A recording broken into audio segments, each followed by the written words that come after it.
Como alcançar o máximo da vida? Eu quero dizer para vocês como eu creio. Eu creio que Deus nos criou para o sucesso, a fim de cada um de nós vivermos plenamente, celebrando a vida, independente da circunstância.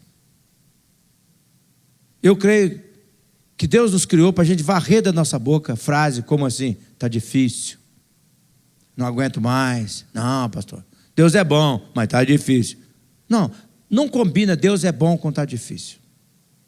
Se Deus é bom, a gente acredita quando está difícil. A gente confia quando está difícil. Porque a gente está plenamente preparado para viver feliz com Deus, independente se as circunstâncias são boas ou são ruins. Eu não posso dizer para vocês, ficar falando muito das minhas circunstâncias. Elas não têm sido boas. Eu vivo uma tempestade a cada dia. Lutas diárias. Mas, gente, eu não estou nem aí. Deus nos preparou para nós usufruirmos de uma vida de alegria com Ele. Parte do sucesso está em dar o melhor com tudo o que nós temos, no lugar aonde nós estamos, e entregar e confiar o resultado na mão de Deus. Eu vou repetir o que eu estou falando. Parte do sucesso é dar o nosso melhor com tudo o que temos no lugar aonde nós estamos e deixar os resultados na mão de Deus, na mão do Todo-Poderoso. Eu gosto dessa definição de sucesso. Ser bem-sucedido é ir de fracasso a fracasso sem perder o entusiasmo. Para pensar um pouquinho nessa frase. Porque ela não é muito usada por aí. Muitas pessoas acham que sucesso não combina com fracasso. E eu creio que sucesso é ir de fracasso a fracasso sem perder o entusiasmo. E é um fato, irmãos e irmãs. Perdedores visualizam as dores do fracasso. Vencedores vislumbram do sucesso que Deus vai dar através do fracasso. Para mim, José do Egito é a pessoa de sucesso que eu admiro, que eu não canso de pensar, que eu não canso de ler. E eu tenho lido sobre José nesses últimos dias da Bíblia, lá em Gênesis, eu tenho lido. José, ele alcançou o máximo da vida, e não vamos dizer que a vida foi fácil para José. Ele alcançou o máximo, José do Egito, apesar das adversidades, apesar das dificuldades. Vocês querem ver? Olhe comigo em Gênesis 37, alguns versículos, para vocês perceberem um pouquinho aonde eu quero chegar. Jacó habitou na terra de Canaã, onde seu pai tinha vivido como estrangeiro. Verso 2, esta é a história da família de Jacó. A história da família de Jacó. Agora veja só. Quando José tinha 17 anos, pastoreava os rebanhos com seus irmãos. Ajudava os filhos de Bia e os filhos de Zilpa e contava ao pai a má fama deles. Verso 3. Ora, Israel gostava mais de José do que qualquer outro filho, porque ele havia nascido na sua velhice. Por isso, mandou fazer para ele uma túnica longa. Verso 4. Quando seus irmãos viram que o pai gostava mais dele do que qualquer outro filho, odiaram-no e não conseguiram falar com ele amigavelmente. Certa vez, José teve um sonho, e quando contou aos seus irmãos, eles passaram a odiá-lo ainda mais. Verso 6, ouça o sonho que tive, disse-lhes. E aí então no verso 7, ele conta, estávamos amarrando os feixes de trigo no campo, quando o meu feixe se levantou, ficou em pé, e os seus feixes se ajuntaram ao redor do meu, e se curvaram diante dele. E aí no verso 8, os irmãos lhe disseram, então você vai reinar sobre nós? Quer dizer que você vai governar sobre nós? E o odiaram ainda mais, por causa do sonho e do que tinha dito. Depois teve outro sonho, e contou aos seus irmãos, tive outro sonho, e desta vez o sol e a lua, e 11 estrelas se curvavam diante de mim. Então, quando contou ao pai e aos irmãos, o pai repreendeu, ele disse, que sonho foi esse que você teve? Será que eu, sua mãe e seus irmãos viremos a nos curvar até o chão diante de você? Verso 11.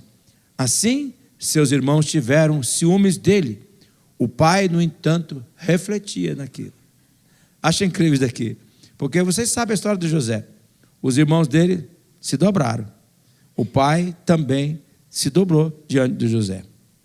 Eu quero aqui nessa história ver, eu quero fazer 3 destaques. Como é que o José alcançou o máximo? Porque vocês sabem da história dele. Ele foi vendido como escravo, foi jogado numa caverna, foi vendido como escravo. Lá, como escravo, ele foi perseguido por uma mulher, foi preso, ficou esquecido na prisão e se tornou o governador, o cara do Egito. Como é que José chegou a essa vida do máximo? Porque eu duvido que você quer ficar do mínimo. Eu duvido que você está contente em viver uma vida medíocre. E eu não estou. Eu quero viver o máximo. Eu estou com 61 anos. Vou fazer 62 agora na próxima semana. No próximo sábado. Dia 15. Eu faço 62 anos, que eu já falo que estou com 62 e 9 meses. Porque quando nasci eu não estava morto. Eu estava vivo. 9 meses na barriga da minha mãe. Então é 62 e 9 meses. E eu não quero, irmãos. Eu quero viver tudo que Deus tem para a minha vida. Eu quero experimentar do poder de Deus da minha vida. Eu quero cumprir o propósito para a minha vida. Você não quer? Você não quer viver o máximo? Eu quero viver o máximo. E eu não estou contente em viver com o mínimo, a míngua. Eu quero viver todos os sonhos que Deus tem para a minha vida. Eu quero viver uma vida de aventura. E acredite, eu estou vivendo isso. É demais. É demais. Deus é demais. Deus é demais. 3 destaques para você que quer viver o máximo. Em primeiro lugar, se você deseja alcançar o máximo da vida, você tem que se destacar nas formas servis. E eu sei que isso aqui não é gostoso de escutar, mas é necessário eu falar. Se você quer aproveitar a vida, alcançar o máximo da vida, você tem que se destacar nas formas servis. Determinada pessoa, ele declarou, o Albert Schweitzer, ele diz assim: as únicas pessoas realmente felizes que você conseguirá encontrar são as que buscaram e encontraram uma maneira de servir. Essa receita a gente não gosta muito, mas o velho ditado é verdadeiro: o caminho para a sala do trono passa pelo quarto dos servos, passa pelas formas servis. Não foi, meus irmãos, a grande capacidade de liderar que destacou José, não foi. O que destacou José não foi a grandeza dos seus sonhos. O que foi então que destacou José? Foi a sua prontidão em servir. Olha o versículo 2 do texto que nós lemos. Nele está escrito: esta é a história da família de Jacó. Agora veja, quando José tinha 17 anos, pastoreava primeiro os rebanhos com os seus irmãos, ajudava os seus meios irmãos. Veja só esse texto. Veja que a história é da família de Jacó, mas quem é que se destaca? É o José que se destaca. E veja que o destaque de José está relacionado ao quê? As formas de servir. José cuidava das ovelhas. José ajudava os seus irmãos. Veja que o nome de José está em destaque na família de Jacó. Nenhum outro nome apareceu, além das mães. Só o nome de José. Nenhum outro irmão em destaque. Por isso, se você deseja alcançar o máximo da vida, você tem que descobrir a característica que lhe destaque.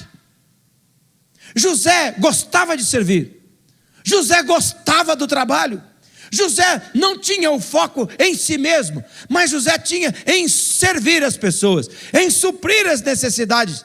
Isso destacou José aonde ele chegava, aonde ele ia. Essa característica dele o destacou. Quando ele foi vendido como escravo para o Egito, o que deu destaque a ele na casa do seu senhor foi a sua prontidão para servir. O que é que destacou José quando ele estava preso? Injustamente, foi a sua capacidade de servir, tanto que ele se tornou o líder da prisão.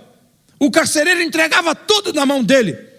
Quando foi necessário, José se tornou o governador do Egito, devido ao quê? A sua prontidão de servir. Não, ó rei, eu vou interpretar teu sonho. Eu sei o que significa. Eu vou falar para o senhor. Aqui eu quero perguntar para você aqui nessa noite: o que é que destaca você? Qual é a sua característica de destaque? Lembre-se disso. Quem não gosta de servir, não serve para vencer. Esta é uma frase que nós precisamos registrar. E eu peço agora neste momento, ó Espírito Santo, coloque isso no coração das pessoas que estão aqui. Porque até mesmo o seu Filho, ó Pai Celestial, Jesus Cristo, Ele mesmo disse que Ele não veio para ser servido, mas para servir, para dar a sua vida em resgate do mundo, porque Ele sabia que quem não serve para servir, não serve para vencer. As pessoas, meus irmãos, que alcançam o máximo na vida, são as pessoas que exercem influência sobre os demais. E a influência dessas pessoas é vista no quê? Na sua prontidão de servir. E aqui eu preciso colocar que você será feliz na mesma proporção que você tiver sido útil na vida das pessoas. A felicidade, ela não vem a nós porque a gente tem um carro bom, porque a gente se veste bem, porque a gente mora bem, porque a gente come bem. A gente encontra essas pessoas que veste-se bem, que come bem, que mora bem, que viaja bem, mas elas reclamam que elas são infelizes, que aquilo não tem sentido, que elas dariam tudo para uma noite de alegria, para a paz do coração. Escute o que Deus está falando: você será feliz na mesma proporção que tiver sido útil. O mundo está pronto para receber pessoas que prontamente dispõem a suprir necessidades. Por quê? Porque servir é mais importante do que ter talento. Você encontra muitas pessoas talentosas, mas elas não são felizes, porque servir é muito mais importante do que ter talento. Por isso, não fique desanimado com o número de talentos que você possui. Você também é dessas pessoas? Eu às vezes fico olhando. Eu gosto agora, estou escutando, gosto muito de ir lá no YouTube.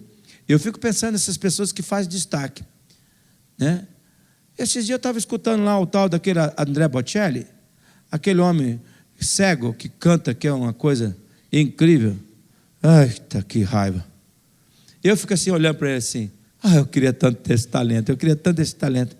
Gente, mas olha, não é o talento que faz a grande diferença. O que fez a diferença no José não foi talento. A diferença que fez na vida que José fez foi porque ele estava pronto para servir. Estava pronto para suprir necessidades. O que importa não é o tanto de talento que você possui, mas se você está disposto a abençoar pessoas. Eu conheci uma mulher que eu sempre falo dela. O nome dela, eu não sei qual é, mas a gente chamava ela de Irmã Boazinha. Irmã Boazinha. Ela era uma mulher de cor, casada com um homem então de cor e meia. Ele era o dobro da cor dela. Então, eram dois negros lindos, maravilhosos. Eu era um menino seminarista, nunca esqueci dela. Por quê? O pessoal diz: vamos hoje na casa da irmã Boazinha. Eu falei: o que tem, irmã? Você vai ver. Lá na casa da irmã Boazinha tinha um feijão que era incrível, tinha um arroz que é incrível, e tinha um bifinho que eu não sei como é que ela fazia aquilo. Eu perguntava: como é que a senhora faz? Eu faço com amor. Todo mundo conhecia a irmã Boazinha. Todo mundo sabe. Quando ela morreu, foi uma comoção. Como é que pode? A irmã Boazinha, ela morreu. Ela morreu. Que coisa tremenda. Aquela mulher, ela era conhecida porque ela botava o coração em servir pessoas. Pode ter certeza de uma coisa: faça pequenas coisas agora, e as maiores coisas serão confiadas a você a cada dia. Esse é um segredo. Esse é um segredo. Faça pequenas coisas agora, e maiores coisas lhe serão confiadas. Essa é uma verdade. A Bíblia ela é muito clara, que aquele que é fiel do pouco é colocado sobre o muito. Por isso, você não deveria procurar coisas fáceis. Você não deveria procurar: eu quero um trabalho, mas esse não, pastor. Eu quero um emprego, mas esse não, pastor. Não, pastor, isso não combina comigo. Não procure coisas fáceis. Os tempos são sempre difíceis para aqueles que procuram tarefas fáceis.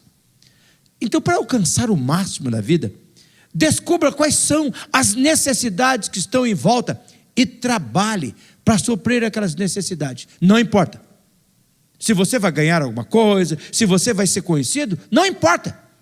No momento exato, o que vai acontecer é que grandes portas serão abertas por Deus, grandes oportunidades surgirão para você. E muitas pessoas vão olhar para você e vão dizer assim: mas que cara, com todo respeito, que rabudo, que sorte, que é isso? Olha, mas não é sorte. Todo mundo, e Deus vai saber, e você vai saber, que foi serviço. Não é uma questão de sorte. Servir, irmãos, é o percurso para quem quer uma vida bem-sucedida, que alcança o máximo da vida. A Bíblia é clara sobre José. Olha o que diz o versículo 22 e o versículo 23. Olha o que diz aqui: José fazia tudo o que era preciso fazer ali. O Senhor estava com ele e tudo o que fazia, o Senhor prosperava. Olha para esse texto mais uma vez. Onde é que começa? José fazia tudo o que era preciso fazer ali. Forma serviço. Ele se destacava nas formas serviço. E o que acontecia? Deus vai estar com quem serve. Deus vai estar com quem serve. E Deus vai fazer prosperar. Irmãos, ninguém, nenhuma empresa, se você é empresário, sabe do que eu estou falando. Nenhuma empresa que é um funcionário que chega lá, tem que mandar o cara fazer. Que não vê o que precisa. Não fui contratado para isso. Não, eu me entendi isso muito cedo. Eu era um menino de 17 anos e eu já queria servir o Senhor. Eu estava me preparando para ser pastor. Eu nem tinha ido para o seminário. Morava na Vila Mandacaru, no fundo de uma igreja lá. Eu fui visitar lá no Hospital Santa Rita, me lembro até hoje. Tinha um menino internado lá, que eu levei um susto quando entrei no quarto. Minha mãe estava junto, e eu fui lá. O menino tinha uma cabeça maior do que o corpo. Eu achei, onde é a barriga desse menino que está aqui? Fiquei olhando assim. A minha mãe viu que eu estava meio assustado. Ela chegou para mim: ó, filho, não fica apavorado não. A cabecinha dele está ali, ó. Aonde? Ali, ó. Essa grandona é a cabeça. O restante era só um corpinho assim. Eu me lembro que naquele dia uma das mulheres que entraram lá vomitou. Gente, mas não era um vômito qualquer. Não vou descrever porque tem gente que tem uma facilidade de criar na coisa. Mas era aquela coisa lavada mesmo, sabe? Aí, e eu, cheio de iniciativa, né? Querendo ajudar. Fui lá no enfermeiro. Falei: moço, ó, tem uma senhora que passou mal ali, vomitou no quarto, mas eu dei uma lavada no quarto inteirinho. Ele falou: espera um pouquinho. E eu, bobo, fiquei esperando, né? Aí ele veio com um rodinho e com um pano, me deu na minha mão. Cara, foi dose, hein? Quando eu cheguei naquele surtido lá, eu falei: Jesus. Aí a voz falou comigo assim: ó, você quer ser pastor? Limpa vômito. E eu sou um cara nojento, sabe? Eu sou um cara nojento, eu não aguento nem daquilo. Mas naquele dia, foi demais como que Deus me fortaleceu. E eu aprendi uma dessas grandes lições. José fazia o que era preciso. Eu me lembro que quando trabalhava na Mercantil São José, como vendedor de lajota, azulejo, e eu descobri assim: não, eu tenho que chegar antes do patrão. Então o patrão chegava 10 para 7, eu chegava 15 para 7. E eu sentava na beira do meio-fio. Quando ele chegava e ele entrava no pátio da loja, eu pegava a chave, eu abria a porta, eu abria a loja. O pessoal me chamava de puxa saco. Todo mundo: irmão, puxa saco, filho de uma mãe, babando o patrão, não sei o quê. Mas quando eu estava vendendo com um cliente e que o meu patrão tinha que atender, o meu número era o número 3. Qual era o número que ele registrava na nota para receber a comissão? Era o número 3. Porque José fazia tudo o que precisava ser feito ali. Deixa eu dizer para vocês com muita clareza: se você deseja alcançar o máximo, você tem que destacar nas formas de serviço. Abre a porta, fecha a porta, limpa o chão, arruma aquilo outro. Não importa. Um dia, alguém vai ver. Tem ali um José. tem alguém ali de potencial. Tem alguém ali que vê necessidade. Tem alguém ali que sabe suprir necessidade. Tem alguém ali que não espera ser mandado. Tem alguém ali que a gente pode confiar. Tem alguém ali, esse dá lucro. Ele merece estar em posições para dar lucro maior. Deus vai abrir uma grande oportunidade para você experimentar o máximo da vida. Mas você tem que destacar nas formas de serviço. Não importa. Se você é a mulher que faz o arroz com feijão, faça como a dona boazinha, faz o melhor arroz, faz o melhor feijão, frita o melhor ovo, faz a melhor salada, dê o melhor com aquilo que você tem, porque Deus vai honrar você como honrou José. Pode crer, é verdade isso. Em segundo lugar, se você deseja alcançar o máximo na vida, você tem que aprender a interpretar as circunstâncias. Aqui é um momento muito lindo. Hoje pela manhã, quando eu estava orando, trabalhando nesta mensagem, eu estava orando, ó Senhor Jesus, eu creio que o Senhor vai trazer as pessoas. Eu mandei hoje mensagem para mais de 3.000 pessoas. Mais ou menos 800 responderam, é vocês que estão aqui. Eu mandei mensagem, eu orei, eu fiz tudo o que eu podia. Falei, Senhor, eu creio que o Senhor vai trazer pessoas, que o Senhor tem uma palavra que vai dar de revelação a esta pessoa. E eu creio que uma das palavras é esta. As pessoas que alcançam o máximo na vida são as pessoas que aprenderam e continuam aprendendo a estudar os cenários da vida, os entornos da vida, as circunstâncias da vida. José usava as formas servis para se destacar ao servir, mas ele via, enquanto ele estava servindo, o que estava acontecendo no entorno. Ele, com discernimento e sabedoria, ele estudava o que estava acontecendo. Ele não apenas via as circunstâncias, ele estudava, ele discernia, ele via o que aquilo significava. Olha o versículo 2. No versículo 2 diz que na época, com 17 anos de idade, José ajudava os seus irmãos no pastoreio dos rebanhos. Na verdade, seus irmãos apenas por parte do pai, filhos de Bilza, de Bila e de Zilpa. E José contava ao pai as coisas erradas que os seus irmãos faziam. Como é que um menino de 17 anos estava sabendo que era errado? Porque ele observava, ele estudava.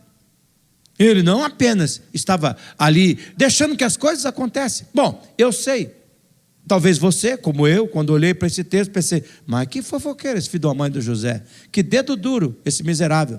Mas o ponto em questão era que José, com 17 anos, ele observava o seu contexto, e ele sabia discernir aquele momento, ele sabia interpretar o que era bom, ele sabia interpretar o que era errado.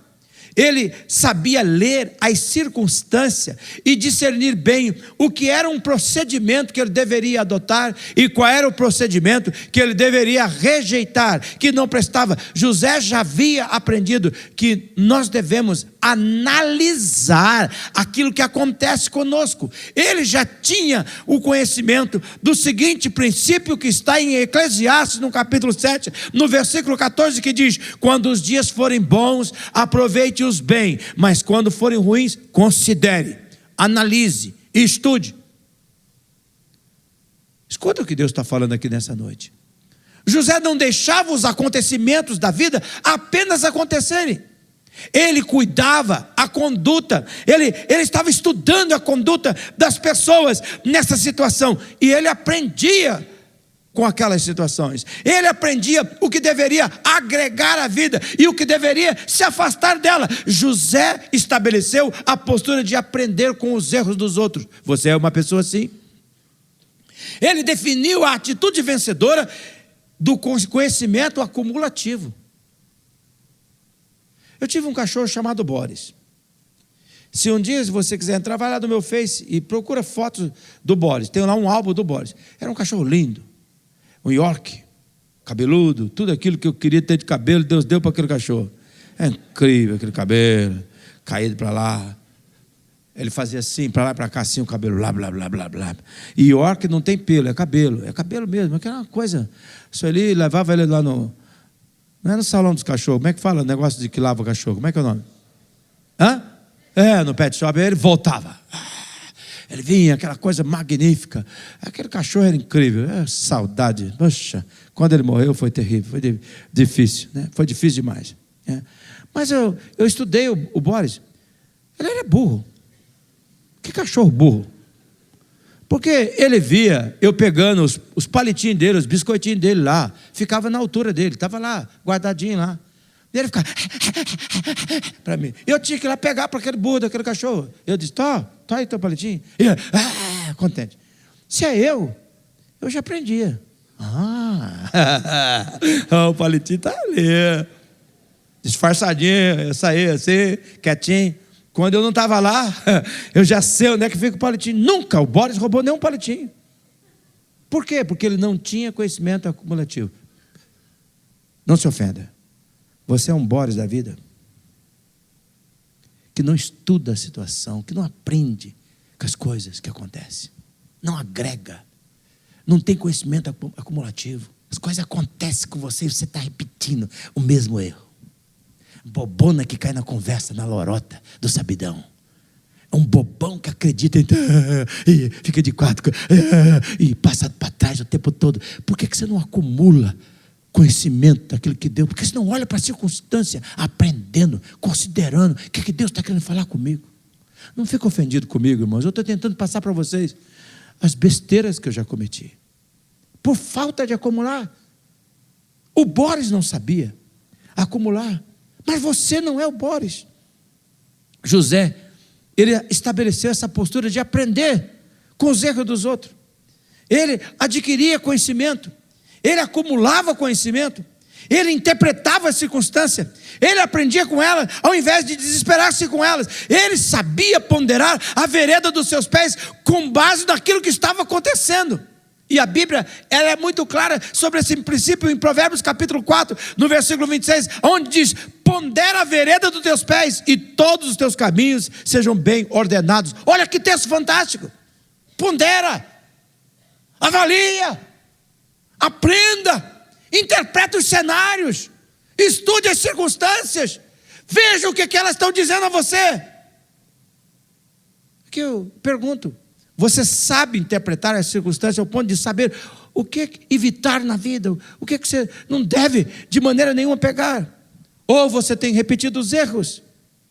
Quem ocupa o primeiro lugar nos seus procedimentos? Quem é que ocupa o primeiro lugar na sua vida? Quem é que é a prioridade da sua vida? A Bíblia é muito clara. Em Provérbios capítulo 3, no versículo 6, em tudo quanto for fazer, lembre-se de colocar Deus em primeiro lugar, e Ele guiará os seus passos, e você andará pelo caminho do sucesso. Olha que palavra. Quando é que eu alcanço o máximo da vida para mim? Quando eu vou vivendo, eu vou observando, o que é isso? Por que está acontecendo? Por que tem isso? Já sei. Quando age assim, acontece assim. Quando age assim, tem do outro jeito aqui. E eu vou escolhendo. Você vai escolhendo, você vai interpretando, você vai percebendo aquilo que Deus está falando, você acumula as lições que Deus está dizendo. Naquele ano Deus me abençoou assim, por causa disso e disso. Neste ano eu errei naquilo outro. O que eu tenho que mudar? O que eu tenho que fazer?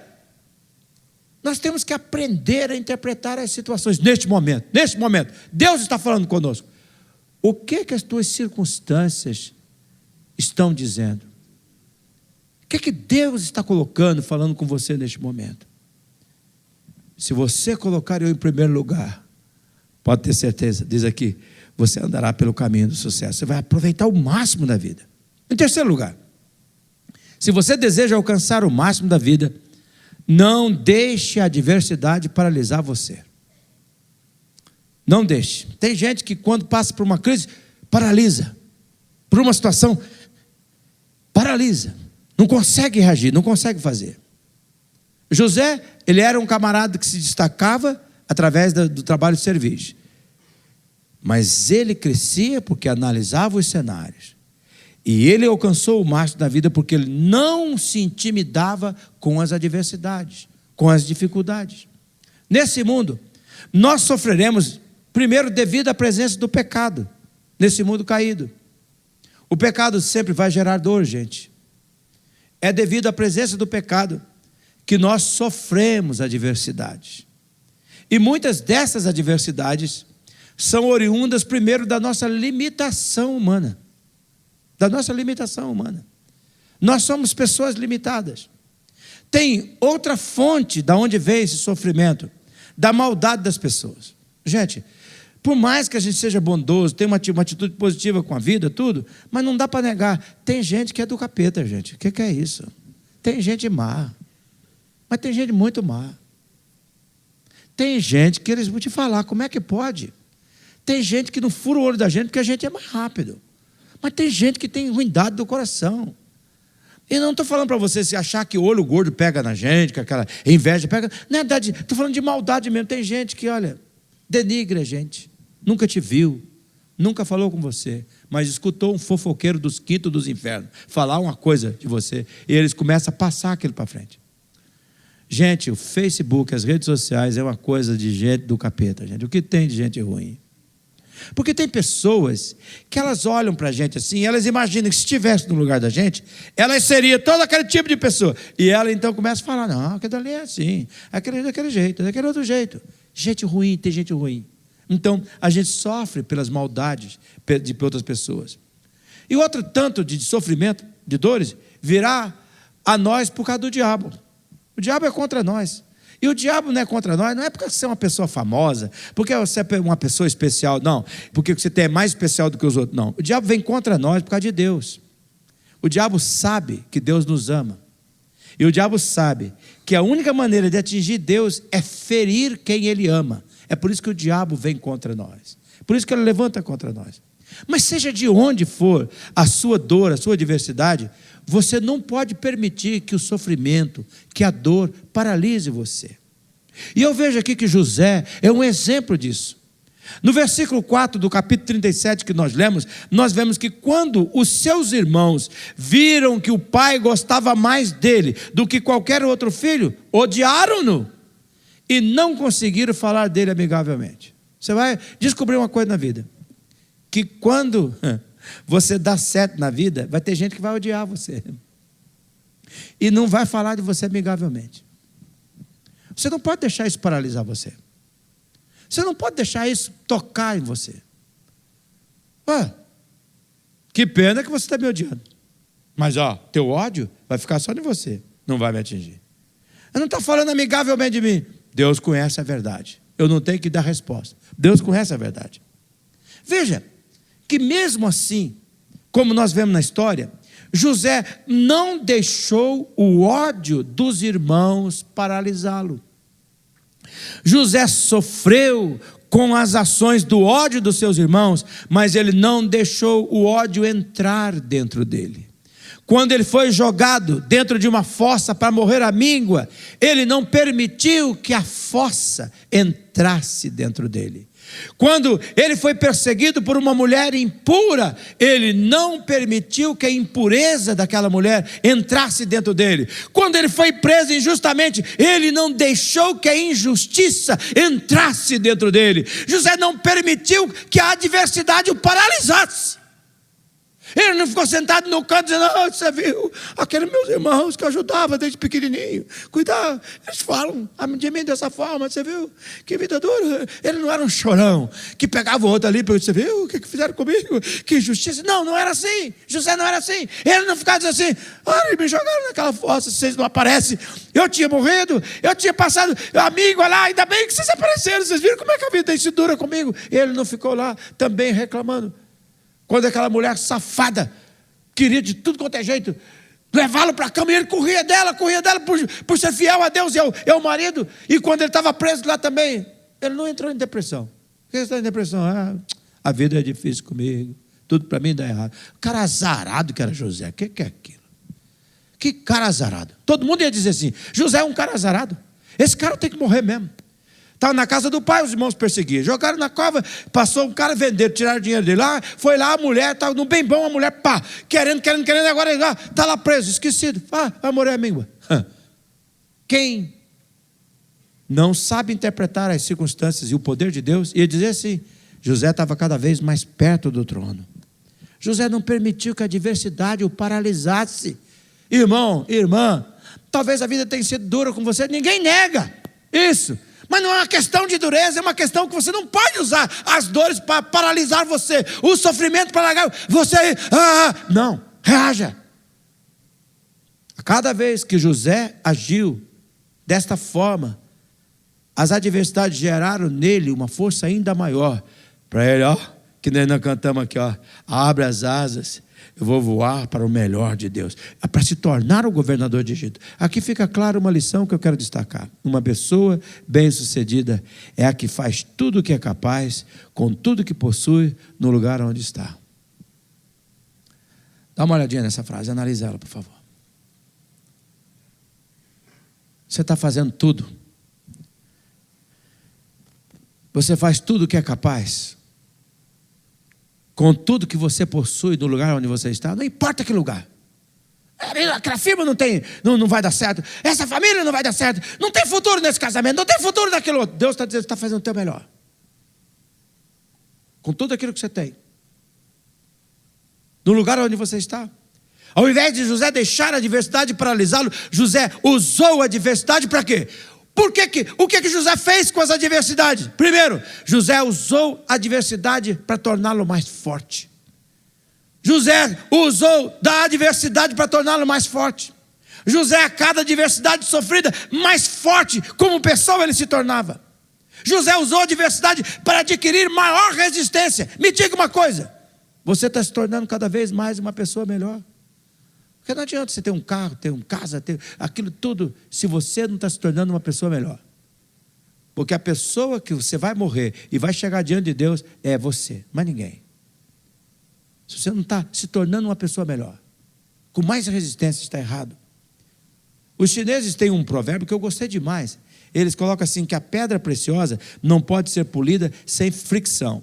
Nem um homem ser aperfeiçoado sem provações. Está escutando? Sem provações. Aperfeiçoado. Deus usa para aperfeiçoar. José usou a adversidade ao seu favor. Você está usando ao seu favor essa dor, essa luta, essa crise? Você está usando ao seu favor? José usou da adversidade para abrir-se para novas oportunidades. Isso é tremendo, isso é incrível. José viu sua saída da fossa para ser vendido como escravo, como uma salvação. Puxa vida, ufa, por pouco. Como escravo de Potifar, ele viu o seu trabalho como uma porta aberta para um novo momento na sua vida. Ele podia entrar em deprê. Gente, eu virei escravo. Que coisa. Aqueles meus sonhos malditos, de lua e sol curvando com as estrelas diante de mim. Olha o que deu. Que fantasia idiota. Ele podia ter feito isso, mas não. Na prisão, José viu como suas tarefas servis estavam preparando para fazer toda a diferença no presídio. Tanto como escravo, como presidiário, José tem uma atitude positiva de ver as possibilidades divinas. José não deixava as adversidades paralisá-lo. José usava a adversidade para aprender a fazer adaptações, para se tornar mais uma pessoa flexível, uma pessoa maleável. José aprendeu que a rigidez na vida atrapalha. Ele não se torna refém da expectativa. José tem coragem de ser maleável, de usar o vento contrário ao seu favor. Então o que ele faz? Ele abre as asas e deixa que a adversidade o faça voar. Guarde esta verdade. Não é a adversidade que nos define, mas sim o que nós fazemos com a adversidade. Por favor, escuta o que Deus está dizendo aqui. A diferença entre pessoas bem-sucedidas e as outras não é o erro que elas cometem, ou as vezes que elas falham, mas é aquilo que elas fazem com os erros que cometem e com as falhas que cometeram. Por isso, use as tarefas servis para lhe destacar. Seja um provedor de necessidades. Vá lá, encontra uma dificuldade e põe a tua mão. Seja útil. Pode ser que você não vai ficar rico, mas você vai ficar feliz. Pode ser que você não vai ter grandes tesouros, mas você vai chegar em casa e a sua alma vai estar satisfeita. Você vai deitar no seu travesseiro e vai sorrir. Você vai acordar toda manhã disposto, cheio de vida e de alegria. As tarefas servis vão destacar você. E ao servir, vá acumulando conhecimento ao interpretar a circunstância. Aquilo que você deve trazer, aquilo que você deve rejeitar, aquilo que você deve conversar. E se tiver dificuldade, não fique paralisado. Abra as asas. Deixe elas levantar força a você para você voar. Eu posso dizer para vocês o seguinte, essa frase final aí que eu quero colocar lá. Dias melhores são construídos em dias de dificuldade. Hoje eu tive a alegria de receber o Dr. Miguel e a sua esposa Miriam aqui na igreja. Eles vieram me repartir alguns sonhos que tem. Dr. Miguel, ele foi um homem muito importante na minha vida, porque foi o cara que deu a notícia que a minha mulher morreria em poucos dias, em 2001. O Dr. Miguel me chamou na clínica dele e disse: senhora, tua esposa está morrendo. Você não vai ficar chateado se ela começar a falar palavra ruim, sabe? Ela vai ficar, porque o câncer chegou na cabeça. E a tua esposa vai pirar, e ela vai dizer coisas sem sentido, então não fica ofendido. E quando ele falou isso, ele fez um gesto que hoje eu agradeci ele, mais uma vez, pessoalmente. Ele me pegou e me abraçou, ofereceu o ombro, e eu chorei no ombro do Dr. Miguel, ele é um japonês. Eu chorei no ombro dele. Eu chorei no ombro dele. E hoje, quando ele chegou aqui com a esposa, já tem 74 anos, e os dois são japoneses, gente muito fina, a Miriam, a esposa dele. E eu comecei a nossa conversa assim: talvez o senhor não se lembre, mas o senhor me ofereceu o seu ombro no momento mais difícil da minha vida. E quando eu estava saindo da sua clínica, eu vim assim, planando. Vocês sabem, quando a gente passa uma luta, uma dificuldade, a gente anda, mas parece que a gente não sente os pés no chão. Parece que eu planava. Então eu parei em frente da sua clínica, eu olhei, o céu estava azul, e eu escutava as vozes das pessoas, o barulho de carro distante, com eco, aquela coisa assim. A voz falou comigo assim: Jacó, a voz de Deus falou comigo ali no pensamento: Jacó, você pode, tem direito de se tornar uma pessoa incrédula, desistir de tudo, amargurado, se trancar no teu quarto, esquecer seus filhos, esquecer a vida, esquecer tudo. Você tem direito de fazer isso, se você quiser. Ou Jacó, você tem a outra opção.